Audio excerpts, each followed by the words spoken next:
같이 잠깐 기도하시겠습니다. 귀하시고 자비로우신 살아계신 우리 아버지 하나님, 우리에게 놀라운 생명을 주시고 그리스도의 연애의 말씀과 진리의 길 가운데 살아갈 수 있도록 인도하시고 도와주심을 참으로 감사드립니다. 역사의 마지막 시대 주의 귀한 말씀으로 저희들 구원받게 인도하시고 하나님의 몸된 교회 가운데 주님을 섬기며 또 귀한 말씀 가운데 진리의 길을 가르쳐 주시는 우리 아버지 하나님, 무더운 여름 또 하나님의 말씀을 배우고 또 간증을 통해 서로를 알고 기도할 수 있는 시간을 가지려고 또 모였습니다. 우리에게 축복받는 귀한 시간 되게 도와주시고 이 모임을 통해 하나님의 영광을 받아주시고 우리 마음의 위로와 격려가 될 수 있도록 인도하여 주시옵소서. 귀하신 예수님 이름 받들어 기도드립니다. 아멘. 열왕기상 19장을 보시겠습니다.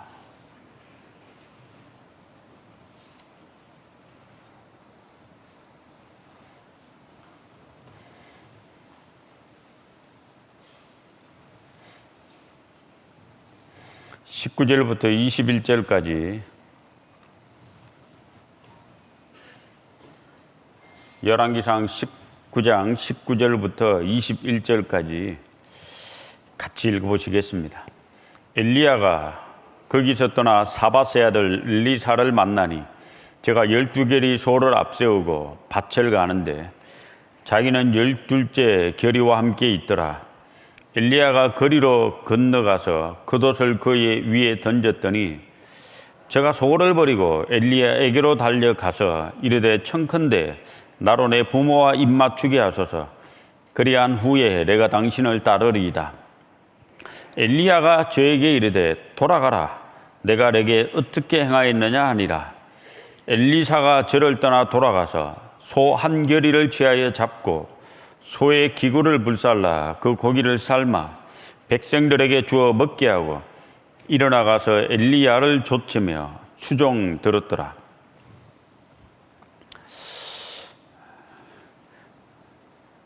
오늘 엘리야가 엘리사를 부르는 이 짧은 장면을 통해서 몇 가지 한번 교훈을 받아볼까 합니다. 자, 하나님이 사람을 창조하실 때, 하나님은 창조주로서 사람을 만드실 때 그 사람을 만든 목적이 있습니다. 여러 가지 목적 중에 하나가 창세기 1장 28절에 보면은 하나님이 그들에게 복을 주시며 이런 구절이 나옵니다.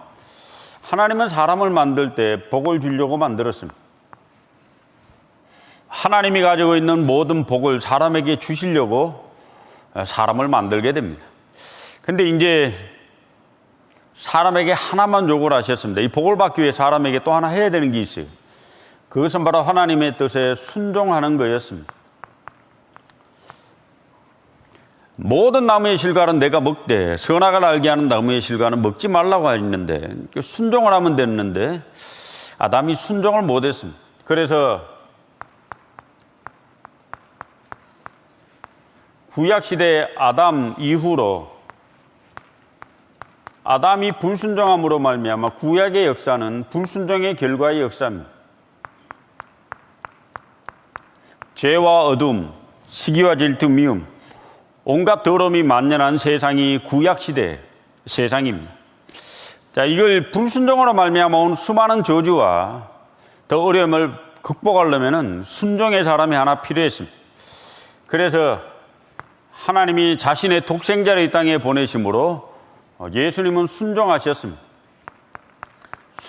예수님의 순종으로 말미암아 교회 시대가 도래했고 은혜 시대가 도래했고 성령의 시대가 도래하게 됩니다. 자, 예수님의 순종으로 수많은 축복이 이 시대가 돌아왔는데 이 예수님의 순종은 생각보다 쉬운 게 아니었습니다. 예수님은 하나님 자신이잖아요. 하나님과 동등한 위격을 가진 삼위일체 하나님의 한 분이셨습니다.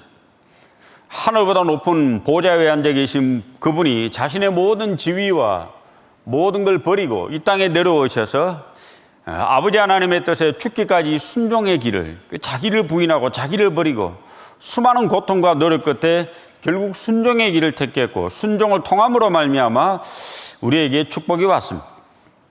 자, 오늘은 뭐 순종이라는 주제가 너무 이제 많기 때문에 다 살펴볼 수는 없고요.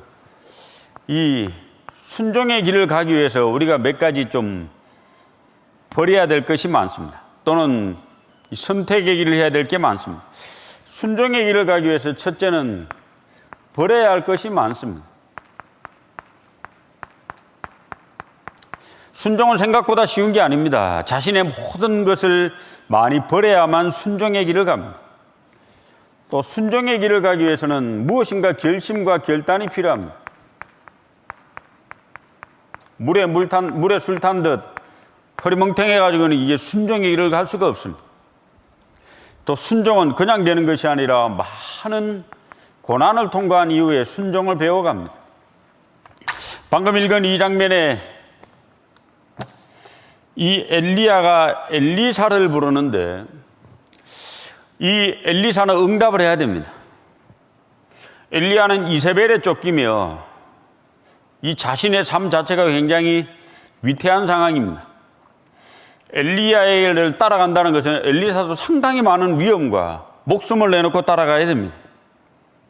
그런데 엘리야가 엘리사를 불렀을 때 엘리사가 응답을 하고 순종을 하기 위해서는 몇 가지 자신의 것을 버려야만 했는데, 이 순종의 시작점이 놀라운 축복의 시작이 된다는 겁니다. 눈에 보이지 않지만. 누가복음 5장에 주님이 베드로를 불러서 깊은 데로 가서 그물을 내려요. 고기를 잡으라고 했을 때 베드로가 말씀에 의지하여 내가 그물을 내리리다 순종했잖아요. 나만 장군도 7번 요단강에 물을 몸에 담그게 됩니다. 순종은 복의 시작이 됩니다. 이스라엘 백성들에게도 축복과 저주의 시작이 뭡니까? 순종을 할 때 복을 받고 불순종할 때 저주를 받습니다. 제가 어느 날 구역 모임을 갔습니다. 오래전에 이릅니다. 아주 오래전에 어떤 은장의 어르신, 연세가 그때 한 80세쯤 되셨는데, 그 어른이 구약 성경을 읽다가 자기가 진짜 하나 깊이 깨달았대요. 가슴 깊이 깨달았는데 뭘 깨달았는가 보니까 신명기 28장 1절 2절을 읽다가 깊이 깨달았다 하더라고요. 그거 잘 아시는 말씀이잖아요. 신명기 28장.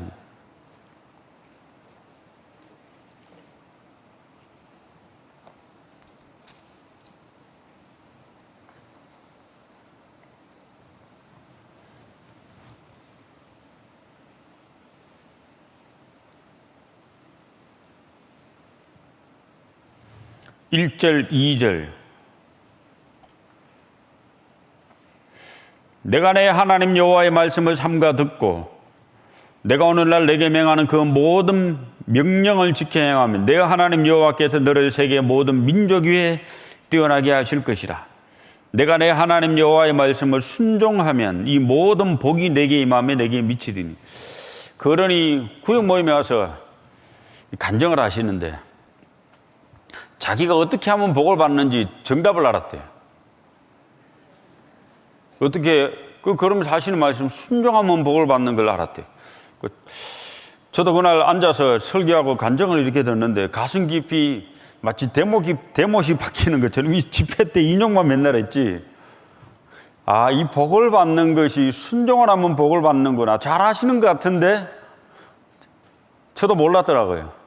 그냥 그러려니 하고 지나간 것이 그날 그 어르신의 짧은 간증을 통해서, 야, 이 순종을 하면 복을 받는구나.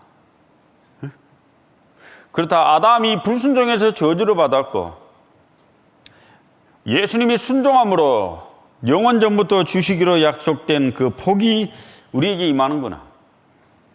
자, 근데 순종하면 복을 받는 거는 이해가 되는데 이 순종이 쉬운 게 아닙니다. 이 엘리야가 엘리사를 불렀을 때 엘리사가 그 엘리야의 부르심에 응답하고 순종을 하기 위해서는 보통 어려운 게 아니에요. 다시 열왕기상 19장.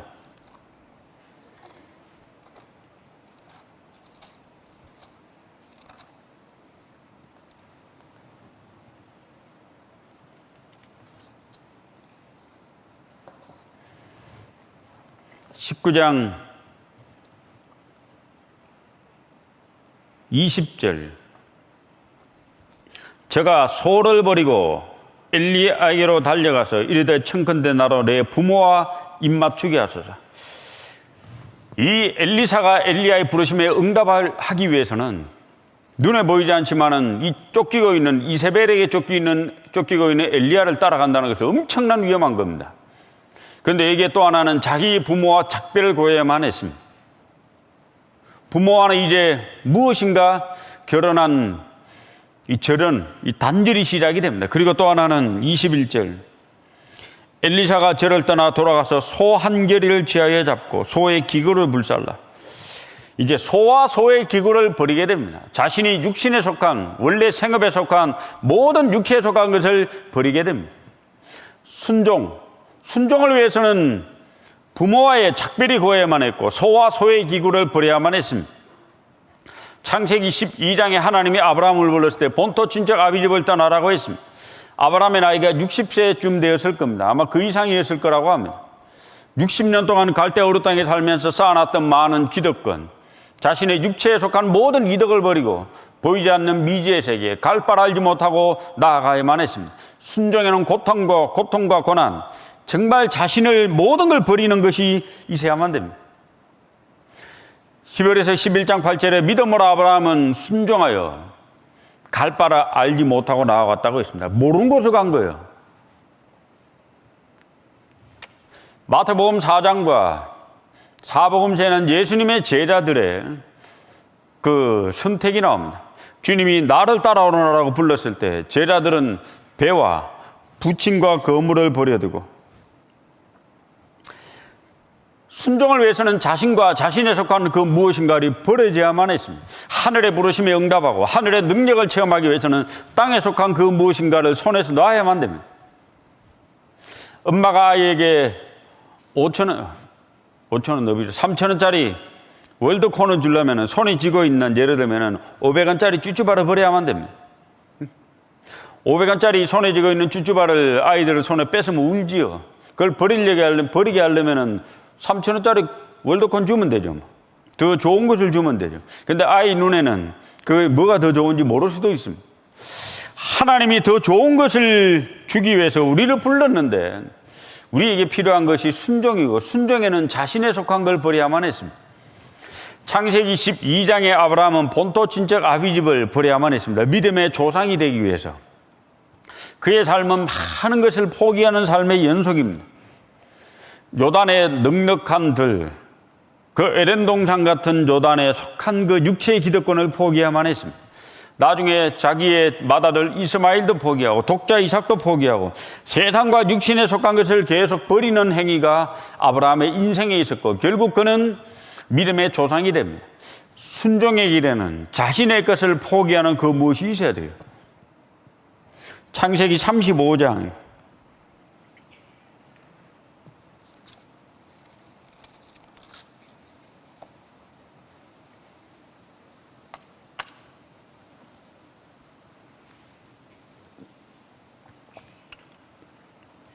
1절. 하나님이 야곱에게 이르시되 일어나 베델로 올라가서 거기 거하며 내가 내 형 에세의 낯을 피하여 도망하던 때 내게 나타났던 하나님께 거기서 단을 쌓아라 하신지라. 야곱이 이에 자기 집 사람과 자기와 함께한 모든 자에게 이르되 너희 중에 이방 신상을 버리고 자신을 정결케 하고 의복을 바꾸라. 우리가 일어나 베델로 올라가자. 창세기 35장에 오면은 야곱 인생의 거의 말년입니다. 야곱은 하란 땅에 한 75살 때쯤에 하란에 갑니다. 그리고 95살 때쯤에 하란에서 돌아옵니다. 20년 동안 하란에 가서 부인 4명을 얻고 자식들을 많이 놓게 됩니다. 거기서 많은 훈련과 고난을 통과하게 됩니다. 야곱 인생에 딱 2번 홀로 있는 사건이 나옵니다. 브엘세바에서 하란으로 가다가 베델에서 그 하나님을 만나서 돌베개 잠자다가 베고 잠을 자다가 꿈에 하나님이 나타나서 그에게 축복을 약속했을 때 야곱은 홀로 있었습니다. 그리고 20년이 지난 이후에 하란에서 돌아오다가 또 야복강가에서 홀로 있게 됩니다. 그 형 에서가 400명의 군사를 거느리고 자기를 죽이려고 쫓아오는 소식을 듣고 그 전날 밤에 자신과 자신의 가족에 속한 모든 것을 다 강가 저편으로 보내고 이 강에 홀로 남아 있습니다. 하나님과 홀로 정말 간절히 기도합니다. 밤새 기도했을 때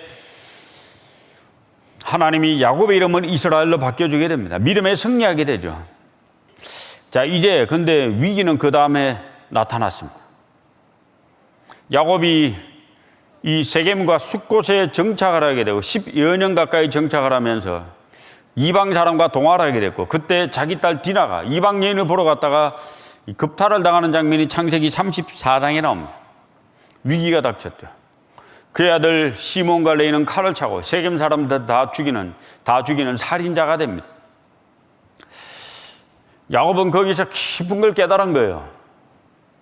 신앙이 퇴보했을 때, 자신의 신앙이 뒤로 물러가 믿음의 훈련이 더 이상 끊어졌을 때, 하나님과의 동행이 뭔가 멈춰있는 정기한 시간에 자기의 자녀들은 성숙을 했고 그 자녀들 인생은 하나님과 엄청나게 멀어진 시간이 돌아오게 됩니다. 야곱은 깊이 깨달았습니다. 내가 잘못 살았구나. 이제 창세기 35장에 하나님이 야곱에게 명령을 합니다. 베델로 올라가라. 왜 이곳에 머물러 있느냐? 왜 세상에 머뭇거리고 있느냐? 이 기간 동안에 너와 내 자녀들은 하나님으로부터 멀어져 있다. 우리 어머님들, 우리의 신앙이 퇴보되고 우리의 신앙이 뒤로 물러갈 때 나는 잠시 멈춤으로 끝날지 몰라도 자라고 있는 우리 자녀들의 인생은 엄청난 영향을 받습니다. 다시는 돌이킬 수 없는 신앙의 퇴보가 그 인생에 있을 수 있습니다. 우리 신앙이 잠시라도 멈추면 안 됩니다. 자식들을 위해서.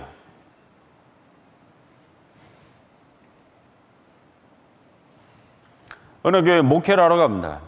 이 담임을 하다 보면 이쪽 교회 저쪽 교회 옮기다 보면은 이 한 세대가 5년인가 뭐 없는 세대가 나와요. 뭐 안 그런 교회도 있지만 없는 교회를 하게 됩니다. 왜 없는가 보면 그 시간에 어른들 신앙이 멈춰 있었어요. 왜 멈췄는지는 모릅니다. 이 목회자가 잘못인지 성도의 잘못인지 내부적으로 문제가 많아서 멈춰 있어요. 멈춰 있는 순간에 그 아이들이 없어. 그 기간의 아이들은 세상으로 나가고 교회에 없어요. 그 책임을 누가 질 거냐고요. 부모가 순종하지 않았을 때 그 자식들에게 영향을 받았고 그 결과가 이 창세기 35장 4장에 나옵니다. 야곱의 세상을 사랑함, 세상 가운데 머물러 있는 신앙, 숫곳과 세겜에 집을 짓고 양우리를 짓고 있는 머물러 있는 신앙은 자식들에게 엄청난 영향을 주게 됩니다. 하나님이 야곱에게 다시 부릅니다. 베델로 올라가라. 창세기 33장 17절. 야곱은 숫곳에 이르러 자기를 위하여 집을 짓고 짐승을 위하여 우리간을 지은 거로 그 땅 이름을 숫곳이라 부르더라. 18절. 야곱이 밧단 아람에서부터 평안히 가나안 땅 세겜성에 이르러 그 성 앞에 그 장막을 치고 그 장막 침밭을 세겜의 아비 하몰의 아들들의 손에서 100개로 사고 땅도 사고 집도 지어버렸어요. 언제 땅 사고 집 지라 했어요? 하나님을 섬기라 했지. 베델로 올라가야 되는데. 브엘세바 그 밑에 가야죠. 하나님을 섬기는 곳에 가야죠. 야곱이 머물러 있다가 창세기 34장에 엄청난 고난을 겪습니다. 하나님이 그에게 다시 부릅니다. 이제 베델로 올라가기 위해서 야곱이 결단하고 그가 하나님의 말씀에 순종하기 위해서는 버림이라는 단어가 들어갑니다. 35장 2절. 야곱이 이에 자기 집 사람과 자기와 함께한 모든 자에게 이르되 너희 중에 이방 신상을 버리고, 그들에게 이방 신상이 많이 있었어요. 하란에 20년, 숫곳과 세겜에서 10여 년, 약 30년 이상의 삶을, 성경에 연도가 나와 있지 않습니다만 이 계산해 보면 대충 답이 나옵니다. 디나가 태어난 지 얼마 안 돼서 하란에서 출발했는데 디나가 급탈당한 거 보니까 나이가 자랐잖아요. 그러니까 이 계산해 보면 나오는 거예요. 야곱은 이 오랜 세월 머물게 있게 됩니다. 그러다가 그에게 많은 이방 신상과 이방의 습관과 관습이 묻어 들어왔고 그걸 버려야만 했습니다. 순종의 길은 버림이 들어갑니다. 디도서 2장.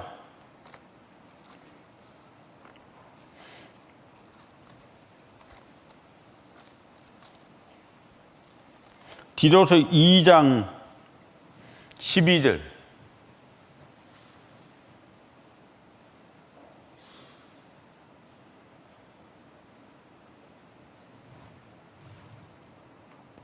같이 읽어보겠습니다. 우리를 양육하시되 경건치 않은 것과 이 세상 정욕을 다 버리고 근실함과 의로움과 경건함으로 이 세상에 살고, 여기 다 버리고, 양육은 가르치셔야 됩니다.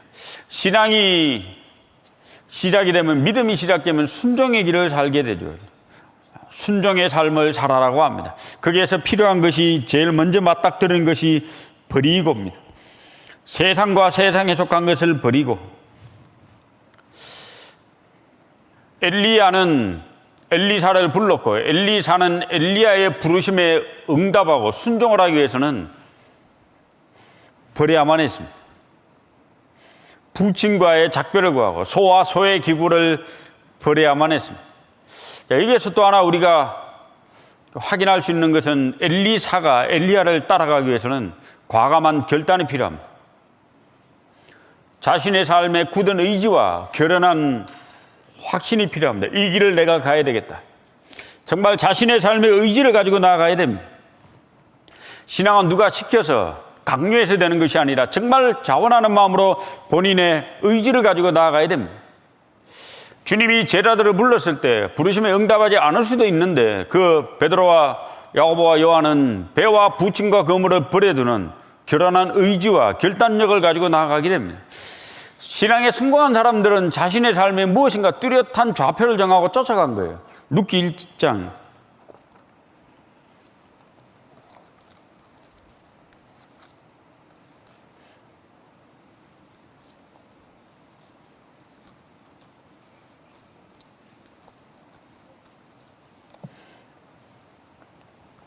룻기 1장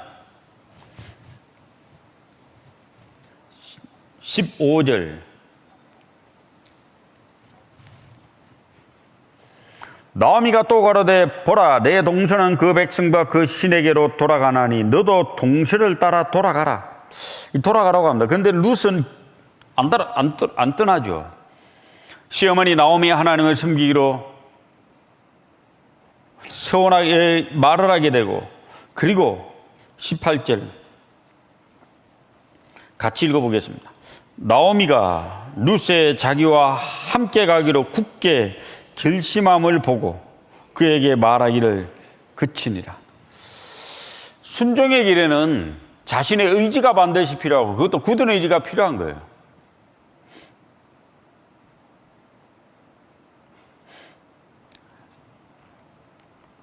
창세기 24장에 보면은 아브라함의 종이 이삭의 아내를 구하기 위해서 그 고향집으로 가게 되죠. 우물가에서 한 여인을 만납니다. 리브가 집에 가서 쭉 얘기를 하고, 정말 내가 기도한 것이 이루어졌다. 이 여인이, 이 아가씨가 우리 주인집의 아들의 며느리가 될 거다. 주인집의 아들의 부인이 될 거다. 그때 이제 가족들이 묻습니다. 그 종이 그 다음날 당장 가려고 합니다. 그때 가족들이 리브가에게 묻습니다. 너 한 10일 정도 우리와 있다 갈래? 그냥 오늘 당장 갈래? 창세기 24장.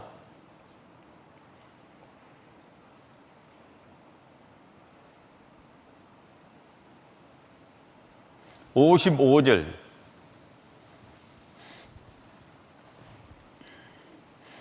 리브가의 오라비와 그 어미가 가로되, 소녀로 며칠을 적어도 열흘을 우리와 함께 있게 하라. 그 후에 그가 갈 것이니라. 57절 그들이 가로되, 우리가 소녀를 불러 그에게 물으리라 하고. 58절 같이 읽어보겠습니다.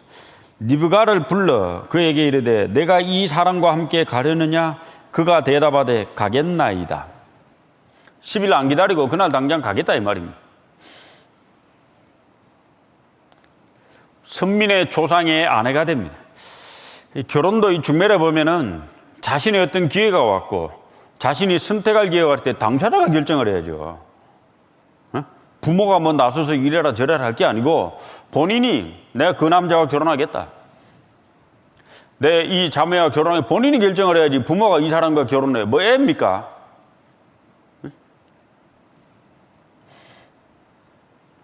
아이들을 어른으로 키워 양육해야죠. 본인이 스스로 결정할 수 있도록. 부모는 도와준 사람이지 상대방까지 부모가 결정하냐고요. 중요하다 보면 참 답답한 집이 있습니다. 나이 30이 됐는데 아주 10살 애예요. 이 학원을 가라고 부모가 지정해 주듯이. 상대방도 그렇게 결정한 집에서가 되겠냐고요. 자신의 인생의 반려자를 나이가 자랐으면 본인이 결정을 해야죠.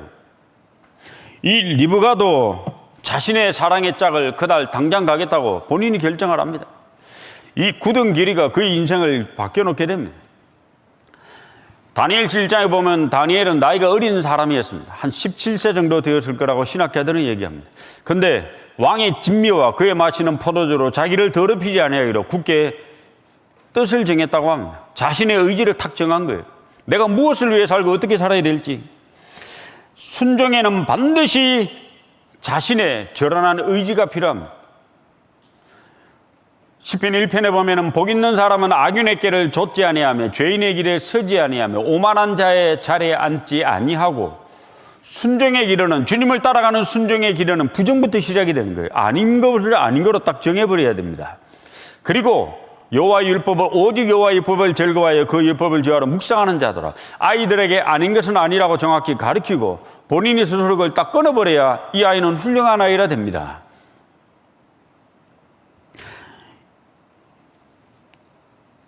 이 엘리사는 왜 소와 소의 기구를 불태워버렸을까요? 열왕기상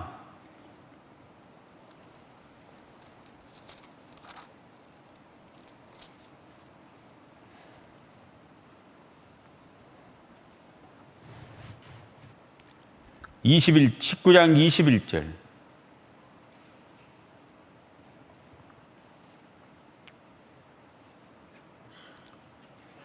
엘리사가 저를 떠나 돌아가서 소 한 개를 취하여 잡고 소의 기구를 불살라.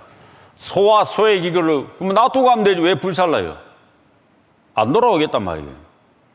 자신이 이제 다시는 농사꾼으로 안 돌아오겠다 이 말입니다. 자신이 이제 엘리사를 쫓아 인생을 마감하겠다 이 말입니다. 줄리어스 시저가 루비콘 강을 건너고 돌아올 수 없는 강을 건넜다고 했잖아요. 그는 이제 죽든지 이제 전쟁을 해서 싸워 이겨서 로마의 황제가 되든지 아니면 죽든지 둘 중에 하나를 선택해야만 했지 이제 어정쩡하게 살 수가 없는 겁니다.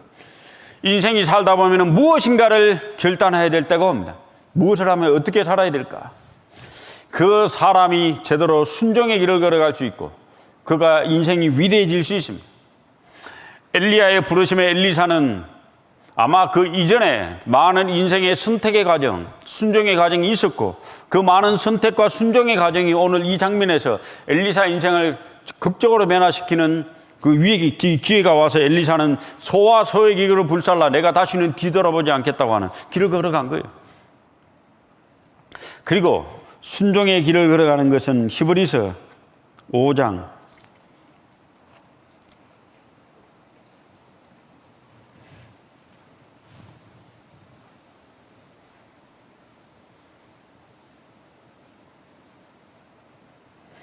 8절 9절 같이 읽어보겠습니다. 그가 아들이시라도 받으신 고난으로 순종함을 배워서 온전하게 되었은즉 자기를 순종하는 모든 자에게 영원한 구원의 근원이 되시고. 순종의 진보가 이루어지기 위해서는 반드시 필요한 단어가 있습니다. 고난. 예수님 한번 생각해 보십시오. 예수님이 고난을 통해 순종을 배울 이유가 없는 사람이잖아요. 하나님인데 배우긴 뭘 배워요? 원래 하나님인데. 예수님이 배울 게 뭐 있어요? 모든 걸 다 아시고 전지하시고 전능하시고 편지하시고 만물의 창조주시고 만물의 심판주시고 모든 만물을 움직이시고 모든 만물이 걸어부터 나왔고 그에게로 돌아가는 하나님인데 뭐 배울 게 뭐 있냐고요. 다 아시는 분인데. 근데 인생을 가진 주님은 자신이 고난을 통해 순종을 배웠다고 합니다. 하늘보다 높은 보좌에 앉아 계신 분이 낮고 낮은 이 땅에 와서 수많은 고난과 시련 역경을 통과하면서 겟세마네 동산에서 정말 땀에 피가 섞이도록 간절히 기도하고 하나님의 뜻에 순종하기 위해서 간절히 노력했던 그 모습 속에 순종에는 고난이라는 것이 필요하다는 것을 우리에게 가르쳐 줍니다. 그도 순종을 배웠다고 합니다. 처음부터 우리 모든 그리스도인이 순종의 길을 순탄히 걸어간 사람 아무도 없습니다. 그런 분은 원래 없는 거예요. 우리는 원래 고집스럽고 아집스럽고 우리는 원래 불순종하고 원래 들이밀기 좋아하고 받기 좋아하고 자신의 생각대로 살아가기 좋아합니다. 우리는 원래 불평하던 사람들입니다. 원망을 토하던 사람인데 성령이 들어온 이후에 성령이 우리를 변화시키고 바꿔가는 건데 그게 우리가 반드시 걸어가야 될 인생길 과정이 광야의 길이라는 겁니다. 신명기 8장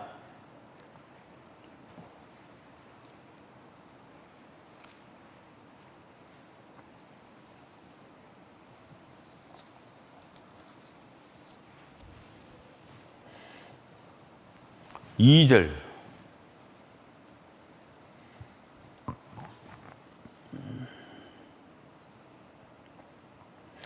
내 하나님 여호와께서 이 40년 동안에 너로 광야의 길을 걷게 하신 것을 기억하라. 왜 하나님이 이스라엘 백성들로 하여금 광야의 길을 걷게 했을까요? 애굽에서 가나안까지는 3이틀 정도밖에 안 되는 금방 가는 길인데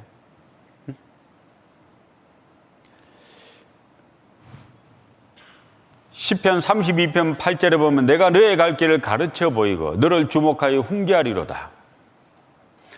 시편 37편 23절에 보면 여호와께서 사람의 걸음을 정하시고 그 길을 기뻐하시나니. 저는 옛날에 그 구절을 읽으면서 사람의 걸음을 정했다고? 그럼 내가 가는 인생길이 정해져 있나? 그럼 나는 뭐냐, 로봇이냐?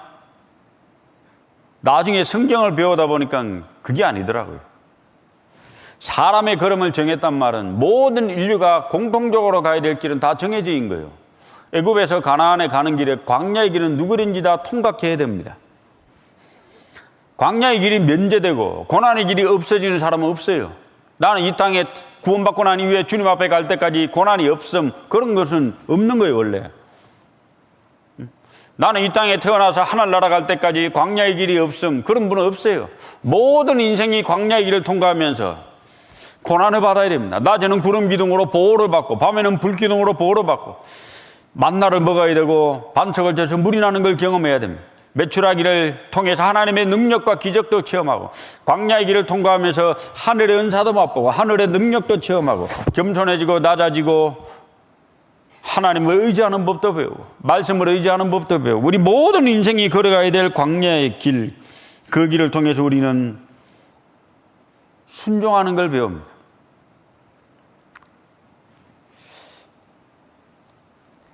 시편 119편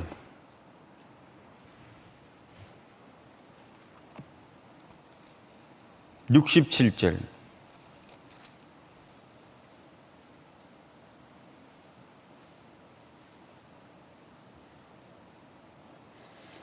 고난 당하기 전에는 내가 그릇 행하였더니 이제는 주의 말씀을 지키나이다.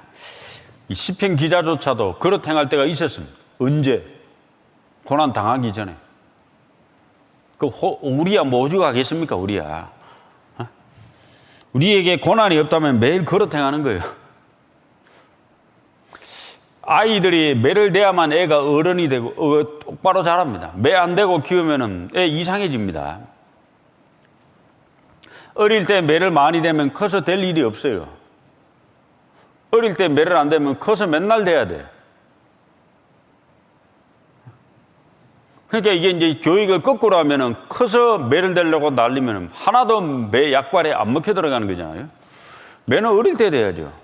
어릴 때 매를 많이 대면은 커서 매댈 일이 없고 대화를 통해 다 해결이 되는데 어릴 때 매를 안 대면 엉망진창으로 자라고 엉망진창으로 자라서 나중에 매를 대면은 이 매 효과가 있습니까? 없죠. 우리는 누구나 다 고난 당하기 전에는 그릇 행하던 사람이었습니다. 구원받아도 그래요. 그런데 고난의 길을 통과해서 우리는 순종의 길을 배웁니다. 71절 같이 읽어보겠습니다. 고난 당한 것이 내게 유익이라 이로 인하여 내가 주의 율례를 배우게 되었나이다. 언제 배워요? 고난을 통해서 배우자는 주님의 율례로 배우고 순종도 배워가는 겁니다. 언제? 고난을 통해서. 그래서 우리는 세월이 지난 이후에 하나님께 감사를 돌립니다. 무엇으로? 이것을 통해서. 시편 136편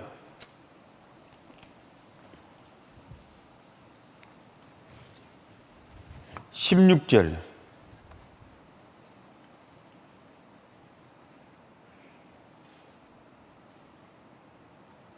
같이 읽어보겠습니다. 그 백성을 인도하여 광야로 통과케 하신 이에게 감사하라. 그 인자하심이 영원함이로다. 광야로 통과케 하신 이. 아니, 하나님이 살아계시면 광야 안 통과시키면 좋을 텐데 광야를 다 통과해야 됩니다. 우리 누구든지 광야의 길을 걸어가야 됩니다. 거기서 신명기 8장에는 몇 가지 배웠다고 합니다. 첫째, 겸손해지는 것도 배우고, 자신의 생각이 어떠한지도 알게 되고, 또 하나님의 말씀으로 살아야 된다고 하는 인생의 삶의 가치 기준과 삶의 어떤 판단 기준, 또 무엇으로 살아야 될지에 대한 말씀으로 살아야 된다는 걸 가르쳐줍니다. 그리고 마침내 그 모든 광야의 길을 통해서 하나님이 우리에게 주시고자 하는 게 있습니다. 그건 복을 주려고 하십니다. 순종의 길을 통해서. 고난, 그 고난을 통해 누린 순종을 배웁니다. 열왕기상 19장 오늘 본문 말씀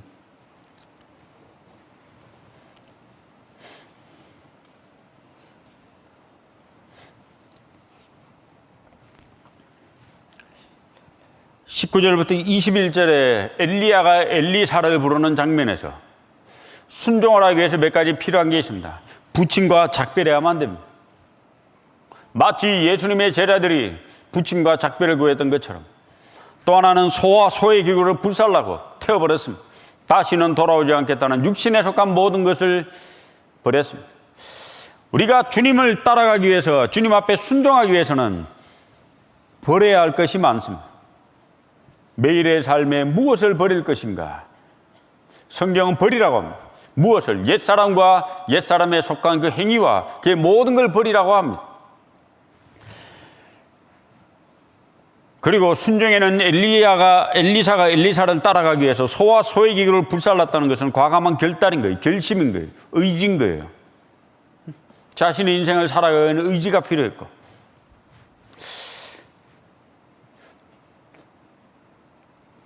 그리고 이 길을, 순종의 길을 성숙되어 나가기 위해서는 반드시 고난이 필요합니다.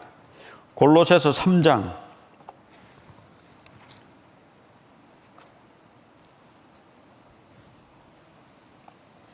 9절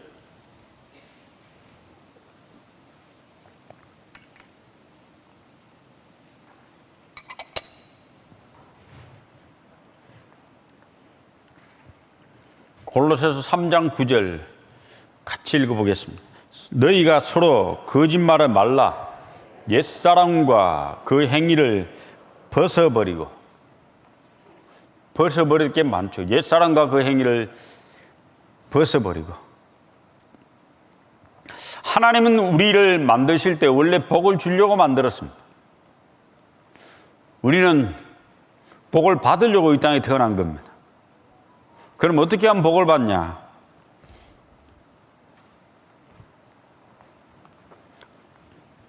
이 작은 단어 하나가 참 굉장히 중요한 단어입니다. 인류의 죄가 어떻게 들어왔어요? 인류의 죄는 살인죄, 간음죄, 도둑질 이런 것으로 죄가 들어온 게 아니에요. 인류는 단 하나의 죄 때문에 모든 죄가 파생돼 들어온 겁니다. 아담의 불순종 하나의 죄 때문에 모든, 우리가 눈에 보이는 모든 엄청난 죄들이 들어온 게 됩니다. 그러니까 이 불순종이라는 게 얼마나 큰 죄의 근원입니까? 자, 인류의 모든 축복은 예수님 한 분의 순종으로 들어오게 됩니다.